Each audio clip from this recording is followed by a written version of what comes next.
Mitja Pogajski, najmlajši direktor televizije na Sloveniji nasploh. Kdo sploh je Mitja Pogajski? Mitja Pogajski, kot si rekel, je verjetno najmlajši direktor televizije v Sloveniji, drugače pa ekonomist, lastnik spletnega medija Sobota Info, drugače pa kar ambiciozen pa deloven fant. Kakšne cilje imate sedaj? Postavlja se neka nova garnitura, nekaj se dogaja v Murski Soboti. Kakšne so težnje vaše televizije?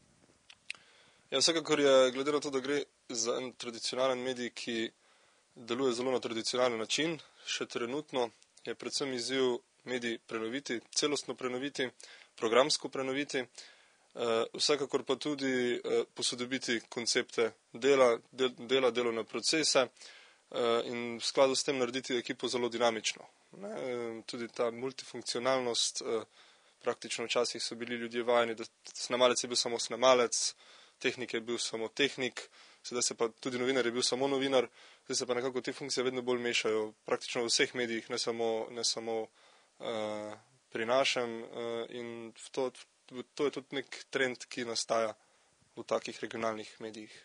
Že prej je vaša ekipa delovala nekje z stiku z mladimi, ali lahko tudi to se pričakuje v televiziji? Vsekakor, že zdaj smo relativno mlada ekipa tukaj, ne? Predvsem mlada ekipa smo že zdaj tukaj, ampak te mlade, nove ideje bomo vsekakor poskusili izkoristiti v pozitivnem smislu, dali možnost za delo tistim, ki imajo to željo. Vsekakor sem mnenja, da lahko mladi zelo dobro prispevajo k kvaliteti lokalne televizije, vsekakor pa tukaj je zagotovo potrebno upoštevati tudi izkušnjo starejših, ne? Tako da tudi brez starejših tukaj ne gre. Na forumu Sobota Info sem prebral Mitja Pogajski, tajkun ali genij, kaj od tega drži? Ne vem, mislim, da si ljudje ustvarijo mnenje. Tajkun vsekakor ne, genij pa je to tako zelo subjektivna označba, ne. Mislim, predvsem si predstavljam da bom realiziral neke zastavljene cilje, da bom tudi uresničil neko zaupanje strani lastnikov, in postavil dejansko en dober, kredibilen, lokalen televizijski medij.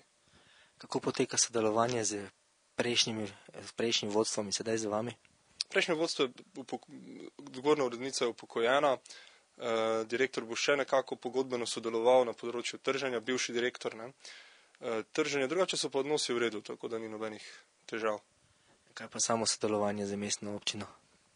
Mediji sodelujejo praktično z vsemi občinami. Občine so tudi naročniki medija, po tržni strani, po drugi strani so pa vir informacij, pa tudi nek partner v lokalnih okoljih. Pravi, lokalni mediji ne more mimo lokalnih skupnosti. Katera bo tista prva sprememba, ki bo najbolj očitna, sedaj v kratkem ali na dolgi rok? V bistvu zdaj teče razpis za odgovornega urednika medija. To je do sedaj upravljala v bistvu Brigita Bavčar, zdaj imamo vršilca dolžnosti, razpis je odprt, v teh dneh se zaključuje, tako da prva sprememba bo vsekakor imenovanje novega odgovornega urednika. Potem pa, kot sem že omenil, nekje v začetku maja, to je pač mogoče nek ekskluziven podatek, v začetku maja celostna prenova programske sheme, prenova nekih konceptov dela, tako da maj bo pester. Vas bomo mogoče lahko gledali tudi nekaj na štajerskem koncu, na celjskem koncu? V bistvu nas že lahko gledate preko Siol TV pa preko T2, ter preko spleta kjerkoli. Drugače pa se zavzemamo za to, da bi tudi naš signal, ampak praktično tukaj se digitalizacija obeta, te klasičnih oddajnikov tako ali tako več ne bo, tako da bo tako ali tako s nam in tudi gledalcem interesu, da bo pokrit čim večji del Slovenije. Kako odgovarjate na očitek, da bi naj bil sam direktor tudi neka slamnata lutka, s katerim bi naj vlekel nekdo potezel do zadaj? To so očitki s foruma, to je bilo neresno komentirati na tak neresne očitke.